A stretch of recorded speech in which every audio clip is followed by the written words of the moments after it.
Good afternoon, everybody. I'm so accustomed to saying good evening, everybody, but lately we've been offering a couple programs at lunchtime and absolutely flabbergasted and delighted to see how many people are able and willing to join us. So thank you all for being here. I just spent a little bit of time with Quiara and Melia in the green room, and I can promise you this is going to be a really memorable and fascinating talk. I'm Jennifer LaRue. I'm the Director of Public Programs at the Mark Twain House and Museum in Hartford, Connecticut, and we've been doing these public programs virtually since last April. And in fact, Melia was a participant in our very first one way back on April 13th, I think it was, 2020. So we've been through a lot together, and it's been a really great adventure and fun ride, I have to say, in a lot of ways. And we really appreciate our collaboration with Hartford Stage and with Melia on programs such as this. I'm not going to talk for too long. I'm just going to I'm mindful that maybe some of you have not used Crowdcast before, as opposed to Zoom or whatever. So you've already discovered the chat feature, which is super fun. Keep on chatting throughout the program. That's part of what's fun. And these programs are all recorded and posted on our website afterwards. So the chat remains live. So if you decide that you want to come back and chat with somebody after the fact, please go ahead and do that. But if you have a question for either Quiara or Melia, we're going to do a question and answer session toward the end of this program. And if you do have a question, if you could please take a moment to post it, not in the chat, but in that ask a question area at the bottom of the screen. That makes it a lot easier for me when I come back on screen later to help with the Q&A. Also at the bottom of your screen is a very long greenish button that says your donation here will be shared equally by Hartford Stage and the Mark Twain House and Museum. I can't tell you what a challenging year this past year has been for both the Mark Twain House and Hartford Stage. And yes, things are starting to look up, but for most of the past year, both of us have been without our major sources of revenue. People coming to plays in person and people coming to visit the Mark Twain House in person. And we've really relied on the generosity of people attending our virtual programs, people who are able to share $5, $50, whatever. And I know I can speak for both Hartford Stage and the Mark Twain House that every single penny is deeply appreciated and put to very good use. So if you're able to click on that green button, know that whatever you contribute today will be divided equally between the two organizations. I usually have a copy of the book that we're talking about on this bookshelf behind me. This program came together so quickly that I was not able to get a copy in time. But I do want to point out that in the chat, there's a link for you to order a signed copy of My Broken Language. Now, we know that you can get this book elsewhere, and we're no dummies, but I do encourage you to follow that link and purchase it through the Mark Twain House store. Number one, you do get a signed copy, and number two, you get to know that you are benefiting the Mark Twain House and Museum through your purchase. So I know we got started a moment late, and I don't want to keep you any longer from this discussion and conversation, so I will introduce our guests. In 2008, Quiara Alegría Hudes became the Aetna New Voices Playwright in residence for Hartford Stage. Among the works developed during her residency was Water by the Spoonful, a play that premiered at Hartford Stage in 2011 that went on to win the Pulitzer Prize for Drama. Her subsequent play, Elliot, A Soldier's Fugue, was a Pulitzer finalist. She is the book writer for Lin-Manuel Miranda's Tony Award-winning musical In the Heights, the movie of which is premiering on screens in June. That gave me a little shiver. She joins Hartford Stage Artistic Director Melia Bensussen, our dear friend, for a conversation about her new memoir, My Broken Language. I'm so delighted and pleased to welcome both Melia and Quiara. Hang on. All right.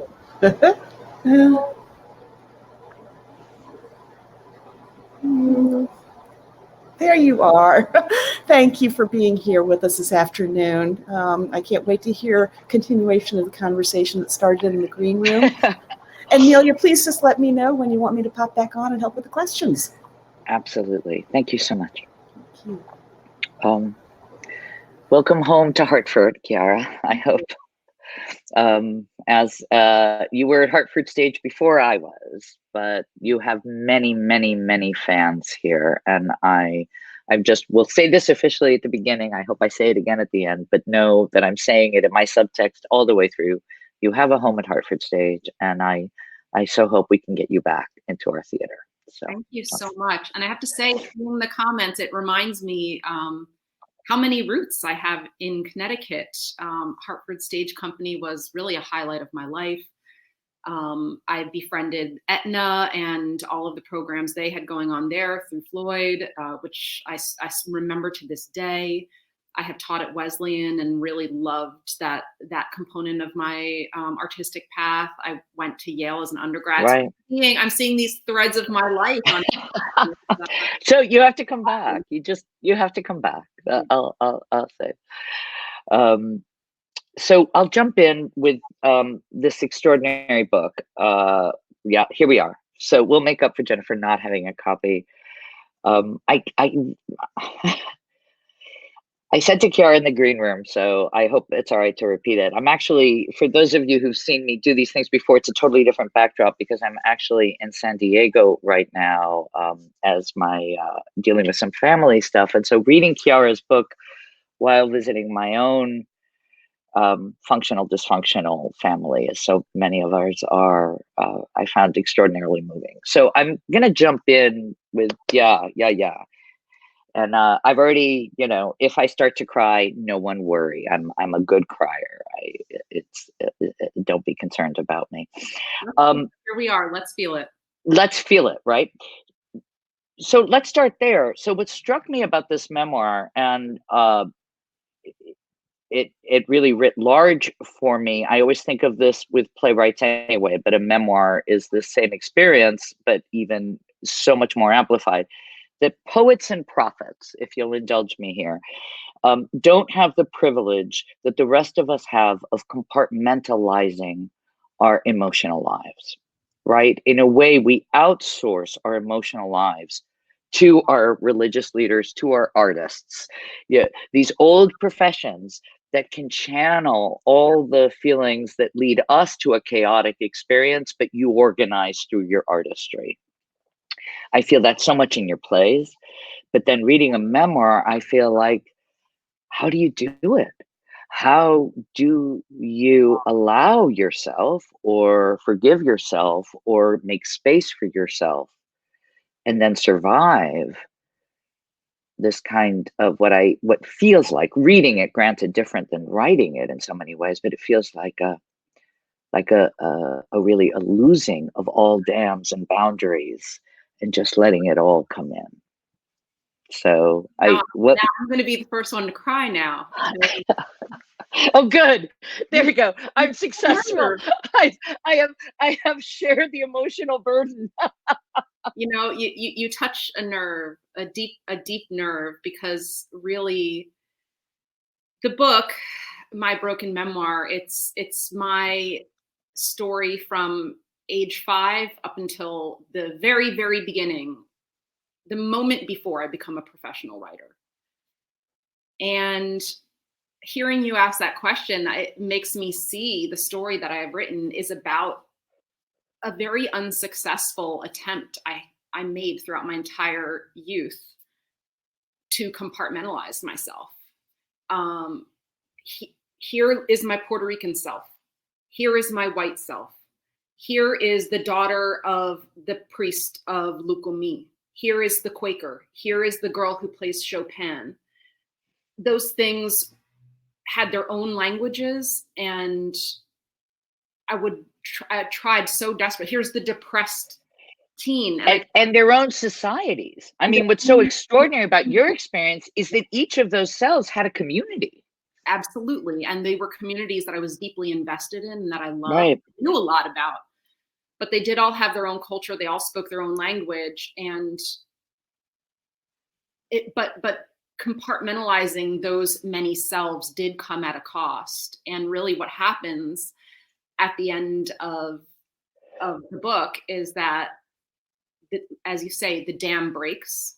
Right. And the poet in my soul finds a way to make one language of all one messy language, one invented language of all of those selves, of all of those compartments. I can't hold them back from each other anymore.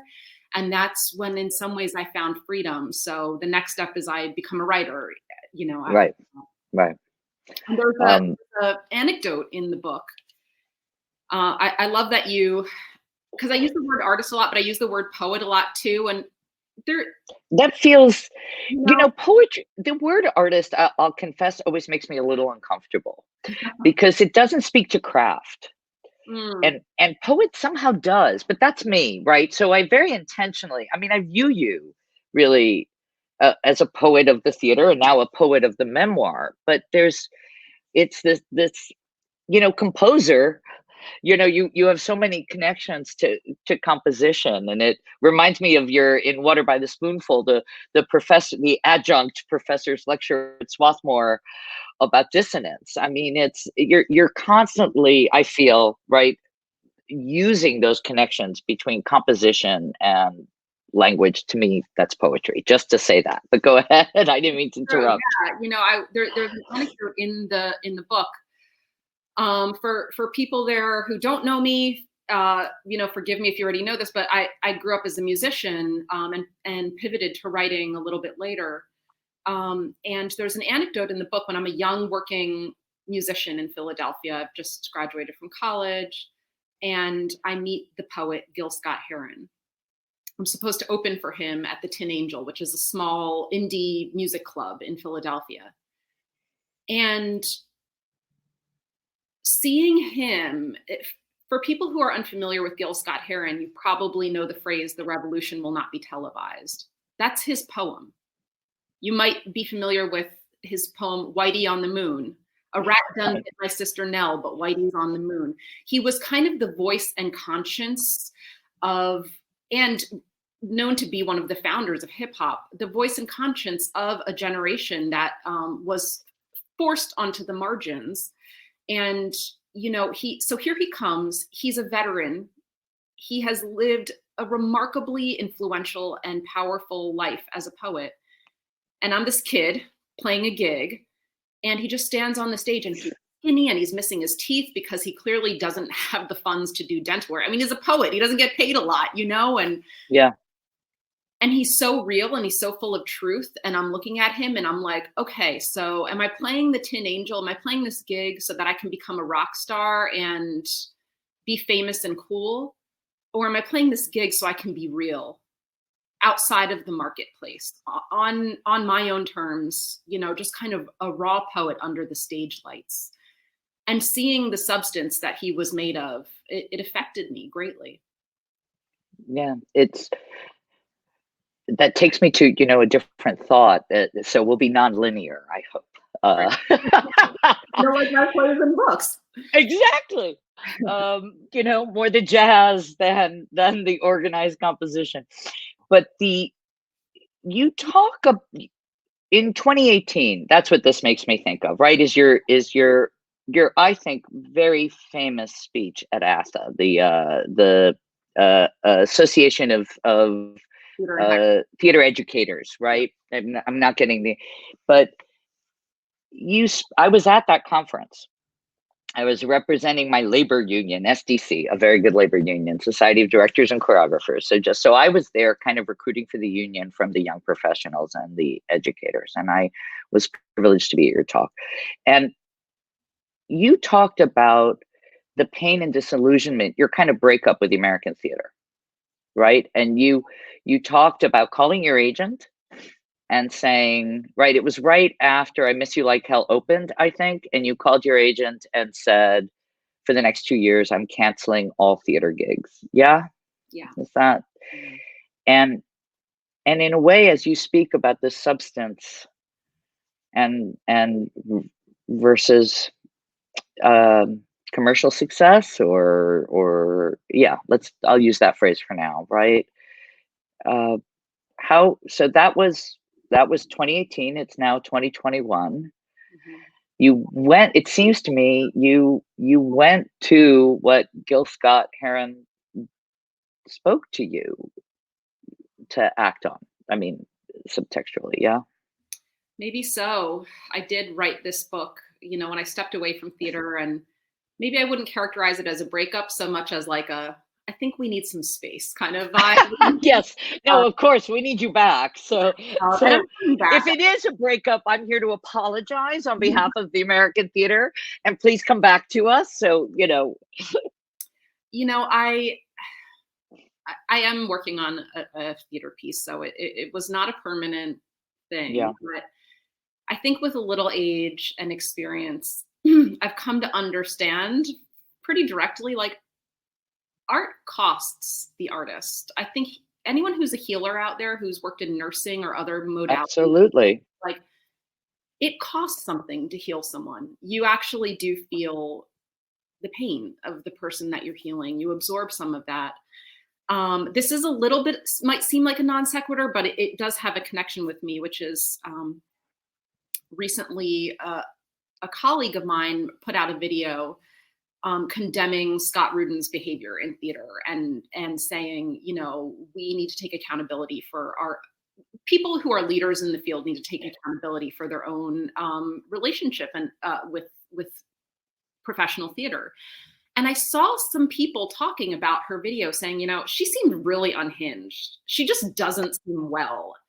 And I just thought, Wow. we're theater lovers. And I just thought, well, how convenient that you prefer your artists to be like well and polite. What the hell? This Right.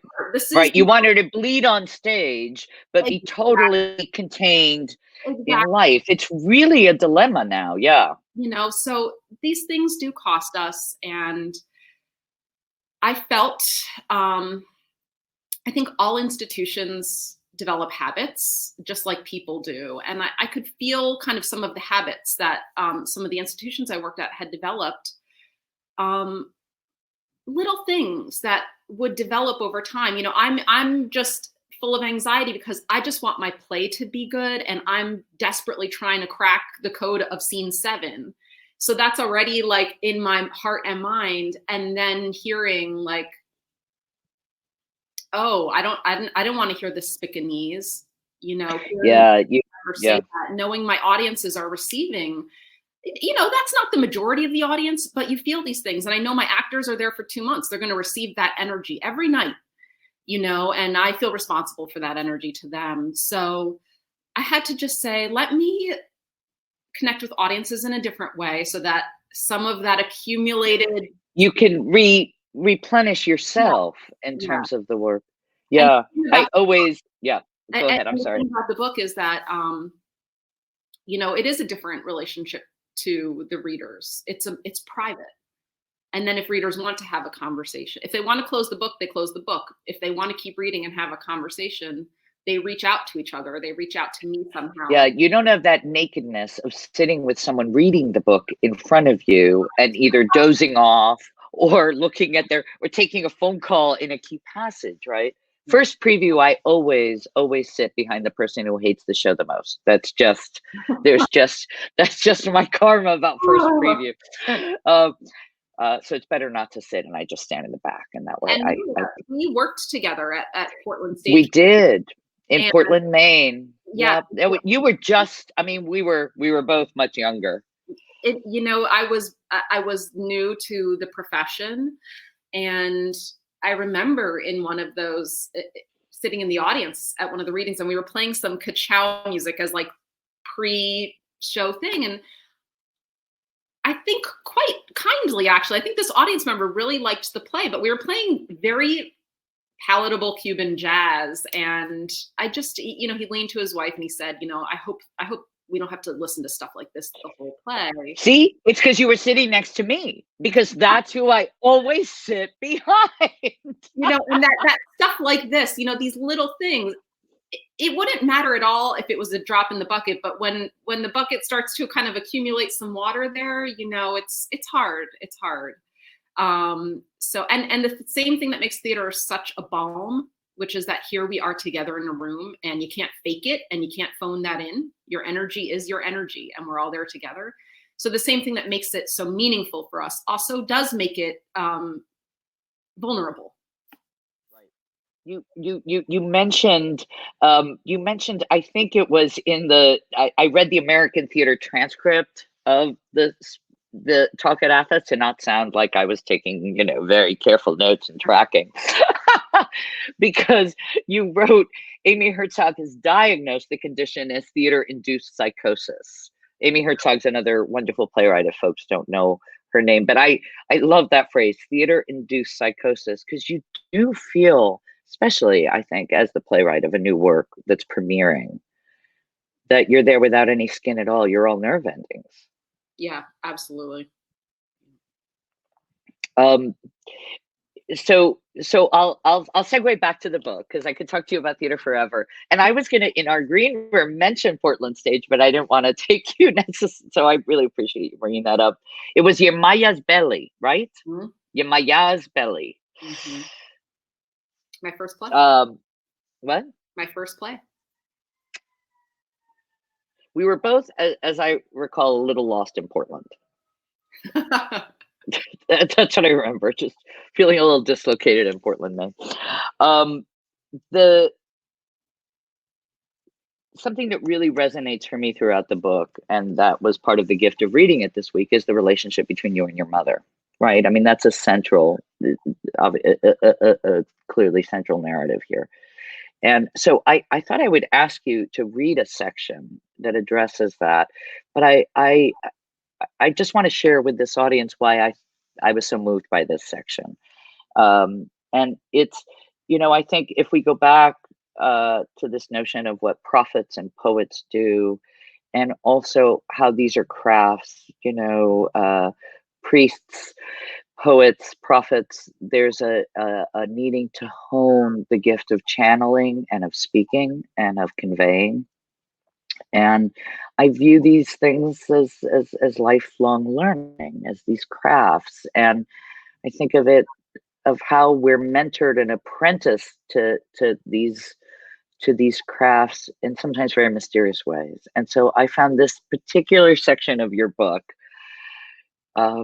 just to be incredibly moving to me, because we're taught in ways that are often invisible to our teachers and our mentors and our parents, and we impact each other in mysterious ways. So is that an okay preamble, Quiara? Are you all right, my setting it up that way? I love that. And I'll preamble a little bit more if that's okay. I think that— Oh, please.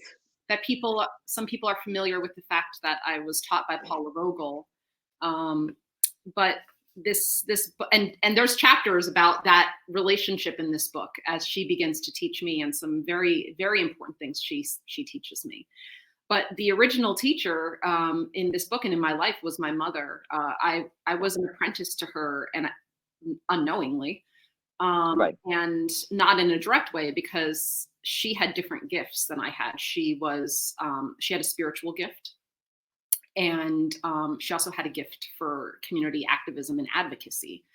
So I was a student. I was always watching and learning. And so this passage, I'm a teenager, and I'm looking at her altars that she has built in our home. And the altars are for her practice as a santera, as a priest in Lukumi. And they're stunning altars, and she's made them all by hand. Mom was a decadent warrior seamstress. She knew every fabric store on South 4th Street, Italian owned, and the main line, Wasp Run. The proprietors saw in her a kindred soul, won over by her textile acumen. They squirreled away fabrics till her next visit. Together, Mom and I scoured hundreds of bauble drawers to find the perfect silver fringe for Yamaya, or the best gingham button for Obatala. We searched cubbies of trim, boxes of tassels. We unspooled ribbon to make Oshun glow. The day Mom found Django's red satin, the cashier measured 4 gleaming yards and sliced it with professional scissors, a scrumptious, clean cut. Then he folded the satin loosely so as not to crease it and carefully slid it in the paper bag. Mom could get lost in those fabric shops, same as me at the free library. Shelves stacked floor to ceiling beckoned to ardent believers. En route to finding whatever she had come for, a different treasure might tap her shoulder. Take me home. That's how she found Obatala's opal sequins. That's how I found Allen Ginsberg, He had been shelved on accident beside Eugene O'Neill and joined the altar of my backpack. Mom sewed her paños late into the night. Thread spools clicked as she loaded new colors, and her singer's kick drum pedal stirred me awake. Mom's home. She's back from work, the sewing machine said. Lulled by the clatter, I returned to dreaming. Hours later, she'd still be sewing. Such was her devotion. The gift that stirred Mom when Mom was 5 had been advanced through rigor, discipline, and study. I had visited the homes of other babalaos and santeros, seen their living room altars, some simple, some fancy, but Mom's were of the most magnificent order, each detail chosen with reverence and surrender. Animal sacrifice was traumatic, spirit possession was disturbing, but the splendor in our sunroom merited contemplation. Only a fool would scoff, and a system that credited Duchamp's visual acumen above Mom's was no ally, I knew. Mom had mastered a symbolic language. I was not yet there with Chopin, but I was trying. Thank you. I just love all the threads that come together in that passage. Thank you so much for sharing that. My pleasure. It's there's the Duchamp reference is about how I used to go to the Philadelphia Art Museum on Sundays before noon when it was free. And I was really riveted by the Duchamps. And so there's a whole passage about me looking at Duchamp, and he's kind of like created this very like sexualized installation sculpture. And it's kind of like rapey and kind of like pastoral at the same time. So I'm confused by it. So I'm kind of comparing, there's one version of installation art and here's another. And no, it's great. That's what I love about it. And also that it comes back to how you're interpreting music, right? That it's all deeply connected to sort of here I'm going to say the word, your artist lens on the world, right? That you've been carrying this sense of how to absorb information. There's another passage not too far from that one where I'm practicing. I was like such a Chopin nut because I was such a depressed kid, and it just was a really healing way to live in that space of my sadness without it feeling destructive or dangerous. Yeah. I would play Chopin all the time. The mailman, this isn't in the book, but I remember the mailman would come and he'd drop the mail and he'd be like, it's sounding good, And I would be alone because I was a latchkey kid. I'd be practicing Chopin, and my mom's altars I can see them in my peripheral view in the sunroom. And it's these two kind of different and really at odds sometimes languages, the language of Western classical music, the language of an Afro-Caribbean philosophy and spiritual path. And there's this one time where I played the Chopin so well, and it's so invigorating to me and thrilling to me that I'm overwhelmed, and I run into the sunroom and I pray in the way that I've seen Mom pray. And I call the orisha, the spirits, and I thank them, and it feels really good. And then I just go right back and I just keep playing. So Chopin, there's a seamlessness like, there. I'm becoming bilingual in myself at that moment. These two things can. It reminds me of what Lorca calls el grito, no, el cante hondo. That it's the deep spirituality that can emerge from really the genuine engagement. So yes. Really beautiful.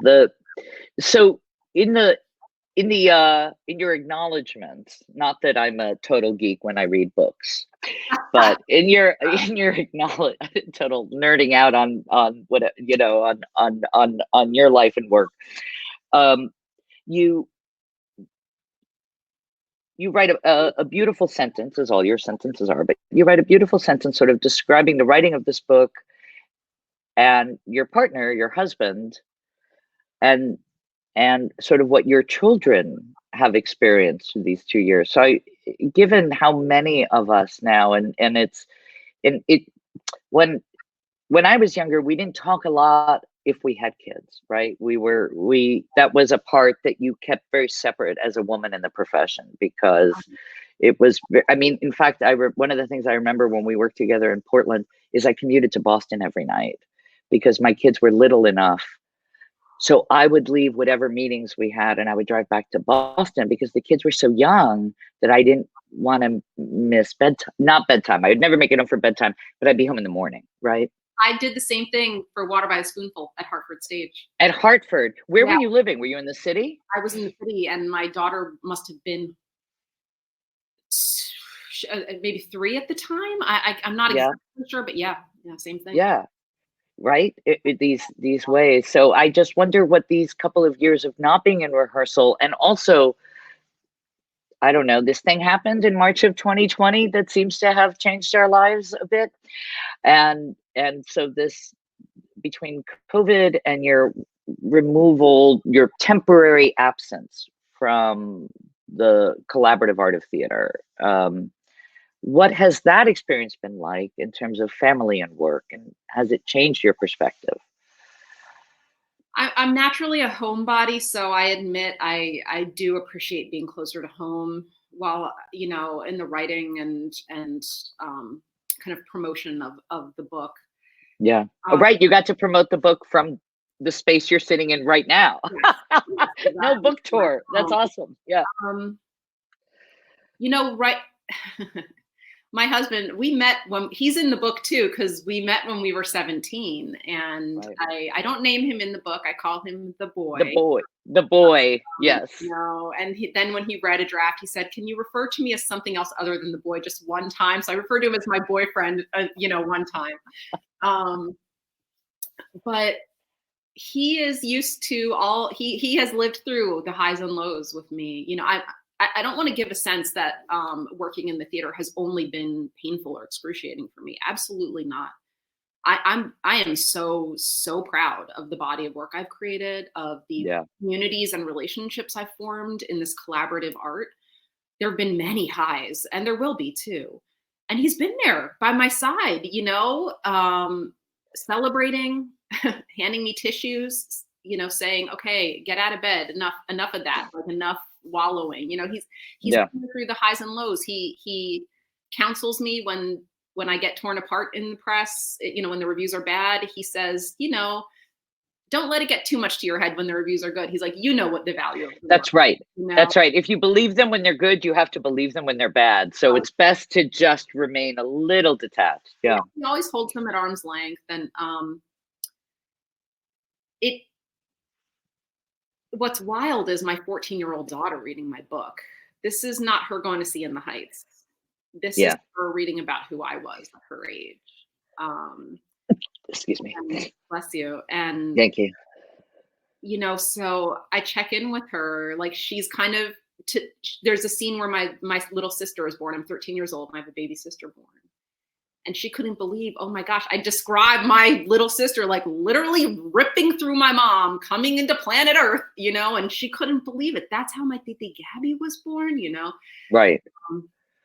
So it's been nice, and it's been quiet. And especially this past year, as we've all basically spent a lot more time at home, I think the role of poetry, I'm not alone in this. I've joined a lot of people. The role of poetry has become, you know, it's like that fringe art form, that nice thing that those poets do. Yeah. Urgent. Like, we need it. Because grieving alone is hard. Grieving without being able to attend a funeral service is brutal. It's brutal. It's so disassociating and so painful. And the poets have been there, and the poets have been there. And so a return to center and a return to source for why storytelling matters. It has been a balm for me. I also was just introduced to this notion, to this phrase. I think the notion has always lived inside me, that it's not just the storytelling that is the powerful act, but its counterpart, its partner, which is listening.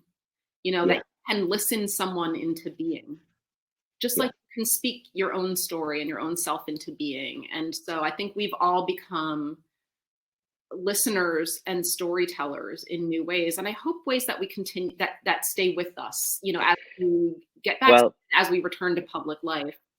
And what you're pointing out is that the real art here is in the connection, is in the storyteller and the listener. That if the storyteller's in a vacuum, it's not the same art form, Yes. regardless of whether written or spoken, right?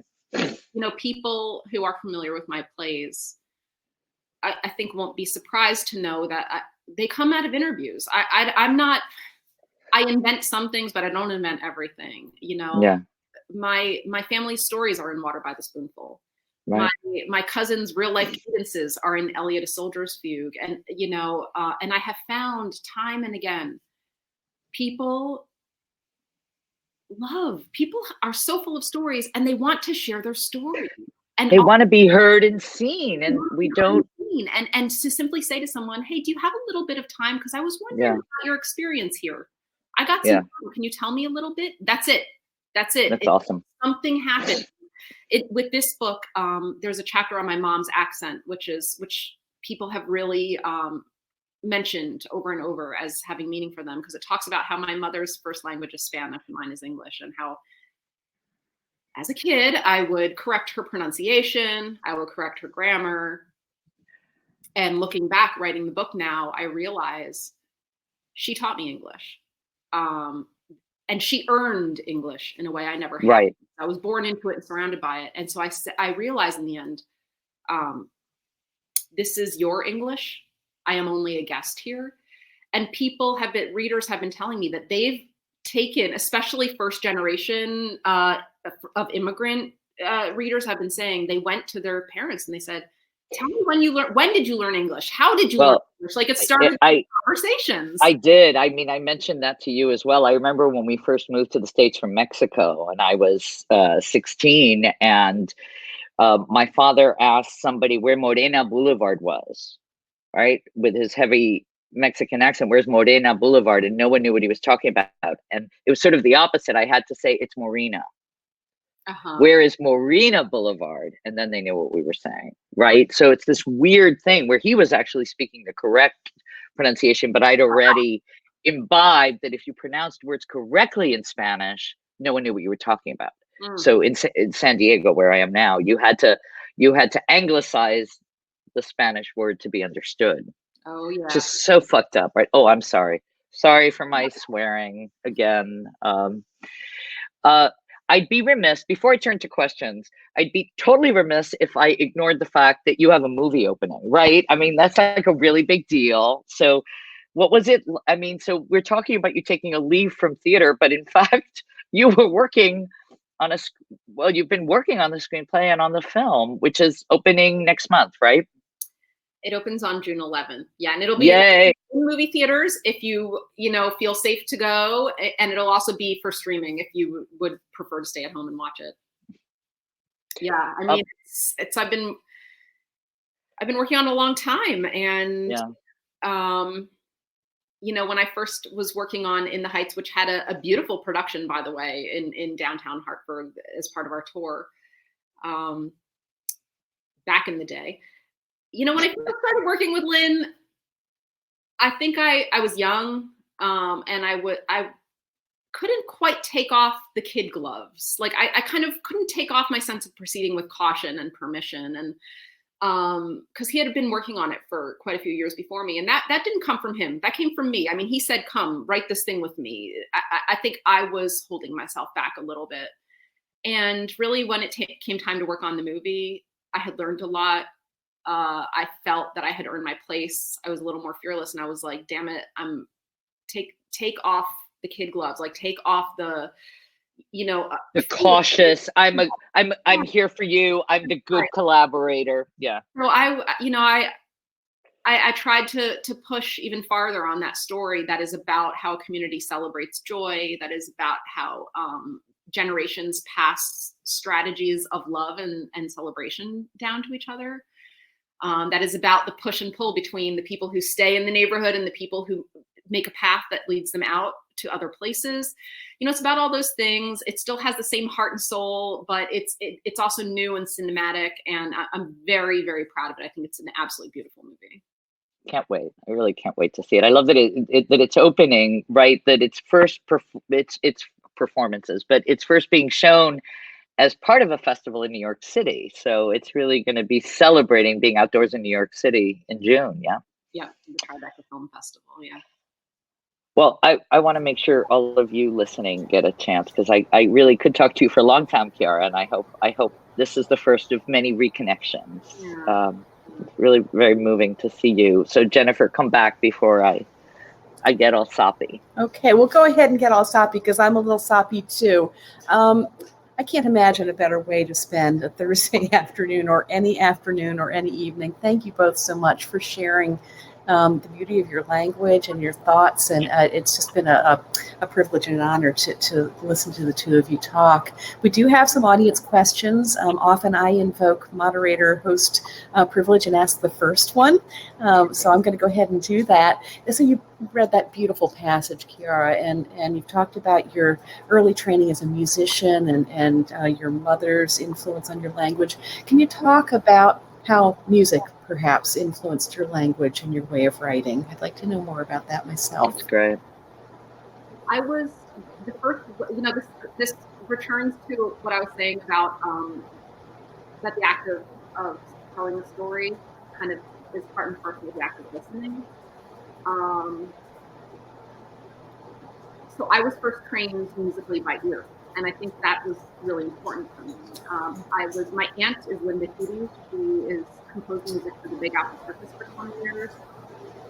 She moonlighted as a punk rock musician at CBGB and the Mud Club and La Mama, and I would go to those gigs with her, and she would just teach me to sound things out and to use my ear to play. And so between her and between my mom and barrio, like, there were so many different musical styles that were part of my knowledge. And then I became a classical player. By high school, I was playing classical music also. So that was just one part of the equation. And it was challenging when I got to Yale, and the department was like Western classical music. So that was a shock to my system. Yeah. And music was not for dancing. Music was not. It was compartmentalized in a way that you've never experienced. It was like a real record scratch movie. It was like, what? What are you talking about? We're not dancing with this. Like, no, we're sitting and politely listening to it. I was like, but your body can listen too by dancing, but so the music is in there too. Yeah, the music is in there too, and it happens to be that I then came back to Philadelphia at a really important moment in Philly's R&B music history, where there was a whole neo-soul scene that was flourishing thanks to the Roots. They were really supporting a lot of up-and-coming great musicians. So yeah, that's a little taste of my music too. And of course, when I pivoted to being a writer, and there's a scene I write the moment when in my mind, said goodbye. I said goodbye to my life in music. And of course, I know now that was not a goodbye, that the music stayed with me. That's right. I was just going to say, you don't have breakups in your life. The book shows us that. There's no breakups. It's interpretations and new weavings. You really are integrating so many things, I think. Yeah. So I'm noticing, and I'm hearing this myself, since I popped on screen, their audio has gotten a little bit off. Melia, would you be comfortable going through the audience questions from here? And maybe it would be easier for our audience if I were to go back off screen. Okay. I'll pop back up at the end just because I wanted to wrap things up. But for the rest of the Q&A, Melia, thank you very much for taking over. And I'll pop back up at the end. Oh, sure. Let me open. I have been ignoring all of this. So you just go down to ask a question. No. I know. I'm just saying I've chosen to focus just on Quiara. Let me, Quiara, this comes from an audience member. How do we as educators prepare and protect the young writers in our care to be the next generation, while simultaneously addressing the stickiness that we encounter, i.e. all the triggers? Great. I love this question so much. Can people hear me now? Is the audio feeling a little better at this point? Yes. Yeah. Okay. I've noticed the difference. I can wait to see if someone answered the Mark Twain House. Is that better? Yes. Okay, we have a yes. Go forward. Hi, Stephen. So how do we train in a kind of keen way? I think that I think one of the ways we train is by really encouraging and honestly discussing wellness throughout. You can't, you can only do so much of a workshop or a training for this, that, or the other. You have to also equip students to go out into the world, encounter new challenges, and deal with those new challenges. And I think modeling wellness, modeling a community approach and a non-competitive approach to a sustainable arts career is very important. You quote your mother. I was just thinking of your mother saying, "You're not only important to the world, you're important to yourself. You have to take care of yourself," right? I feel like that's really, you have to take something that you lay out in the book. I can say that one of the ways that I feel that Paula Vogel prepared me was by really always staying attuned to the joy involved in the practice and to a community and non-marketplace competition approach to the practice. That has been very helpful for me. So when I felt like, when I was having my theater-induced psychosis, I said, oh gosh, what do I do? And then Trump was president and there was a whole nother psychosis happening about that in my body. And I was like, let me see if other Latina artists would like to connect and just be well in a space together. And that's the kind, and it helped tremendously. We created a circle, like this healing circle. And that's the kind of thing, no one trained me to that. No one told me to do that, but it comes from this ethos that Paula taught about circles rising together, about the importance of sustainability. And your mother's community activism. Absolutely. I mean, right? I just hear, the connection then to how you grew up with the women in your community turning to each other too. Yes, absolutely.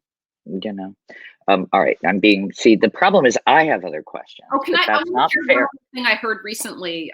Yes. See, I'm a little out of the field, out of the practice, so forgive me if this is something everyone knows, but I've heard recently about, in addition to intimacy coaches, choreography, yeah. In addition to intimacy choreography, that I've heard about practices of in intimacy choreography that are about like violence or racism that are scripted into a play. So, for instance, if you're doing an August Wilson play, that to bring in an intimacy coach and have conversations about creating community norms and guidelines for how the most absolutely violent language or explosive language happens, to create community norms at the beginning of a process. I was like, that blew me away. I was like, that's a phenomenal. So smart, right? And there's a tap in, tap out sort of, have you heard about this? That's linked to intimacy choreography and that intimacy direction, and really has to do with, we're going to have a violent moment. I'm going to say something really offensive to you within the confines of the script, and we're going to check in with each other right before we do it. And then afterwards, we're going to check in again. Yeah. So that we have boundaries on these emotional experiences, sort of deeper understanding of our psyches, and how what you're talking about the cost to channeling these feelings and carrying these voices. Yeah. For everyone involved with the production. Floyd, I think it's Floyd Green telling you how much Aetna and everyone at Aetna loves you. So you have your Aetna family reaching out, as well as, and Hartford Stage echoes that completely. Here's a question. What advice would you give a young artist whose interests often conflict with their focus? This is from Eddie Cruz. Hello, Eddie. Conflict with their focus. Interests conflict with their focus. I'll leave that to you. I'm a little thrown by that. Eddie, if you want to elaborate in the chat, I'll keep my eye on the chat about. Yeah, why don't we? Because I'm not sure what you're asking, and I'd love to know. I'm it's about like curiosity, having a lot of curiosities, which could maybe detract from, I don't know, trying to make deadlines or something like that. Is that what you? Or yeah, Let's see. We'll wait to see that in the chat. And in the meantime, I'll ask you what you do not. I am giving you permission to not answer this question. But the question is: are you comfortable talking about what the project you're working, what the play you're working on now is about? Oh, sure. Oh, good. Okay. Yeah, I have a few projects I'm working on now. The theater, my return to theater will be as a lyricist. I'm doing lyrics for an adaptation, a stage adaptation of like Water for Chocolate. So Lisa Loomer did the book. Yeah. She wrote a phenomenal book, La Santa Cecilia, which is a great band. They were doing the music and I'm doing the lyrics for them. Oh, that's awesome. That's really fun. Yeah, it's going to be great. I'm super sexy and super romantic and super badass. It's like, it's got all these great components to it. So. And you and Lisa Loomer together, I mean, that alone is a huge pleasure. I think that would be it. She's great. All right, I'm going back to questions. Is there nothing in the chat yet from Eddie? Coming through, was it difficult to add a new character to a script that you had already completed? And great question. And what are some of the most difficult parts of reworking a script? And I'm guessing this is sort of connecting to In the Heights here, of your work there. There's a new character. Oh, I see Eddie responded. So let me ask the Heights question, then I'll look over there.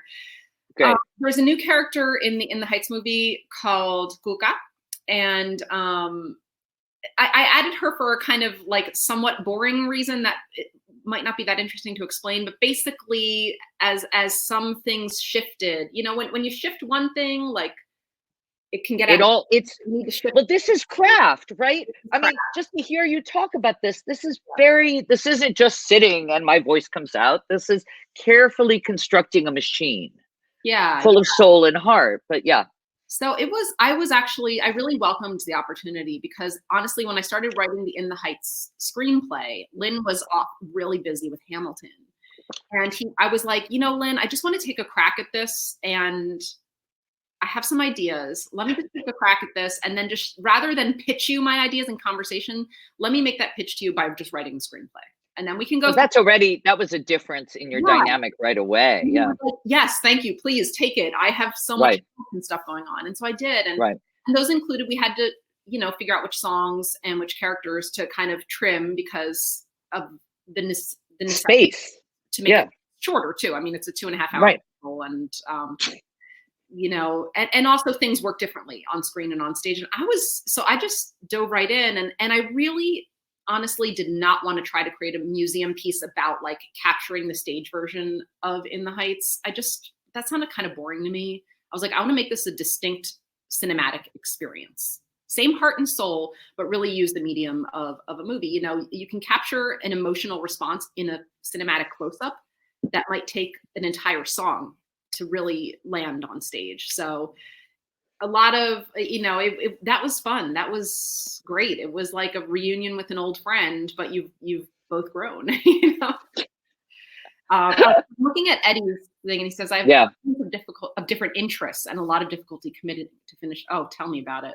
I can get super in a story idea, but putting pen to paper always, you're asking me what to do about this? I have no idea, but we could get a drink and talk about we could commiserate over this problem. I think honestly,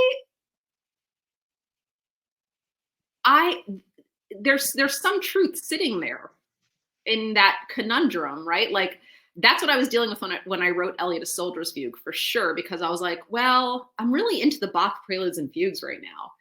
But what I'm supposed to be writing about is Puerto Rican men and women who have served in the United States military. And I kept being distracted. Like I just wanted to walk around and listen to the Bach preludes and fugues all the time for some reason. And then all of a sudden, like, whoosh, it came to me. There's the 5 staff lines. The way the fugue is written out, it's like you see the different voices. And I was like, that's the generational story. It's the generations are on top of each other. And like, so then the different interests came together and then, okay, so flash of inspiration, amazing, lovely, but it still took me like a year to find the focus and write the thing. And I don't know, I mean, I will say I have become less and less convinced about the need to to be productive and to be actively writing, for it to be valuable time, I have been blocked and honestly too busy to work on the screenplay that I have due. But I got a few days to go back and write it after a few months this week. And I tell you, that time away, not focusing or focusing on different things, I see it with totally new eyes now. And I have new ideas I wouldn't have had if I had just said, you will now sit and write the screenplay for the next month and a half. Right. So I say embrace it. Life's a gift. Follow those curiosities. I don't just see them as distractions. In them lies new ideas. Jennifer, I'm going to invite you back because that's such a great and evocative line, I think, to end on. Yeah, Quiara, does that sound right? I mean, that's just, it's we're at time, but if your generosity and sharing your curiosity is really a gift to us.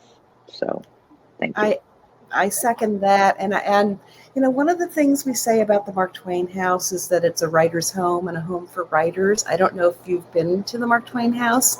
You don't have to say, but we want you to come and really connect with. And I'll hold up the book as we're doing that. Please do. Yeah, Please order that. But you have been such an inspiration, both of you, and thank you for sharing your stories and your insights. And I cannot wait for June 11th. I can't wait to see you. And Quiara, come back to Hartford. Come back to Hartford Stage. You're missed at Hartford Stage. So we get to reconnect through this platform. So I'm so glad. And thanks everyone for coming today on your lunch hour. What a nice way to spend the time. Well, great afternoon as far as I'm concerned. Thank you all so much, and thank you both. Thank you, Mark Twain House. Thank you, Jennifer. Thank you for putting us together. This was a real gift. Best thing ever. Have a good day and a good weekend. It's almost here. Thank you for this book. Thank you. Bye, everybody.